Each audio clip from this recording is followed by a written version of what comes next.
Hi everyone, I Neha. I am here with my topic 100 dresses part 1. She is Peggy. Flourish is the most popular girl in school. She is pretty, she has many pretty clothes and her hair is curly. Madeline is her closest friend. She is Wanda. Usually she sat in the seat next to the last seat in the last row in room 13.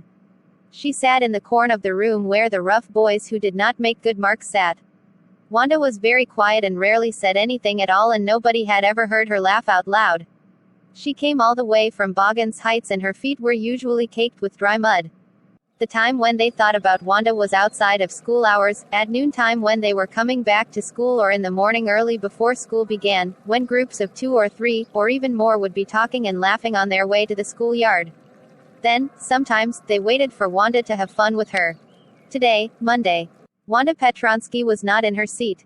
But nobody, not even Peggy and Madeline, the girls who started all the fun, noticed her absence.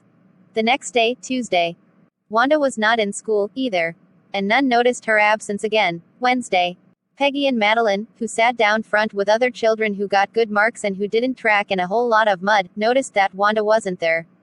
Why doesn't she attend the class these 3 days? I don't know. They had waited and waited for Wanda to have fun with her, and she just haven't come. Wanda Pertinsky, the name which is difficult to say. Wanda didn't have any friends. She came to school alone and went home alone. Even though she didn't have any friends, a lot of girls talked to her. Sometimes they surrounded her in the schoolyard. Peggy would say in a most courteous manner, as though she were talking to Miss Mason. She'd say, How many dresses did you say you had hanging up in your closet? 100. 100. 100, all lined up. What are they like? All silk, I bet. All silk, all colors. What are they like? All silk, I bet. Yeah, velvet too. 100 dresses, all lined up in my closet. Then they'd let her go. And before she'd gone very far, they couldn't help bursting into shrieks and peals of laughter. 100 dresses. Obviously, the only dress Wanda had was the blue one she wore every day. why did she say she had 100? What a story. How many shoes did you say you have? 60 pairs, all lined up in my closet. All alike. Oh no. Every pair is different, all colors. All lined up. Peggy and Madeline were always the last to leave. Finally Wanda would move up the street. Her eyes dull and her mouth closed, hitching her left shoulder every now and then in the funny way she had, finishing the walk to school alone. All alike. Look, these questions never make her cry. This business of asking Wanda every day, how many dresses and how many hats, and how many this and that? Do you think that this is good? Madeline wasn't as poor as Wanda, perhaps, but she was poor. She wished Peggy would stop teasing Wanda. Maddie worked her arithmetic problem absent-mindedly. Maddie pictured herself in the schoolyard, a new target for Peggy and the girls.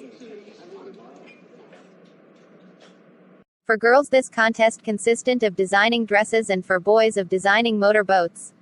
I am damn sure probably Peggy would win the girls' medal, because Peggy drew than anyone, better than anyone else in the room. The next day Maddie and Peggy hurried to school under the Peggy umbrella. Do you think Miss Mason will announce the winners today? Oh, I hope so. The minute we get in, of course you will win, Peg. Hope so. The minute they entered the classroom they stopped short, gasped. There were drawings all over the room, on every ledge and windowsill, dazzling color and brilliant lavish designs, all drawn on great sheets of wrapping paper. There must have been 100 of them, all lined up. This must be the drawings of the content they were. Everybody stopped and whistled or murmured admiringly. Listen, childrens, here is the list. Shall I announce the winners? Yes, ma'am. The winner is Jack Biggles. Let's give round of applause. Thank you, ma'am. Your design for an outboard motor was on exhibition in room 12 along with the sketches by all the other boys. One girl, and room 13 should be proud of her. This one girl actually drew 100 designs, all different and beautiful in the opinion of the judges. Any one of the drawings is worthy of winning the prize. I am very happy to say that Wanda Petronsky is the winner of the girls' medal. Wanda has been absent from school for some days and is not here to receive the applause that is due to her. Look, Peg, there's that blue one she told us about. Isn't it beautiful? Yes, and here that green one. Thank you for watching this video made by Neha.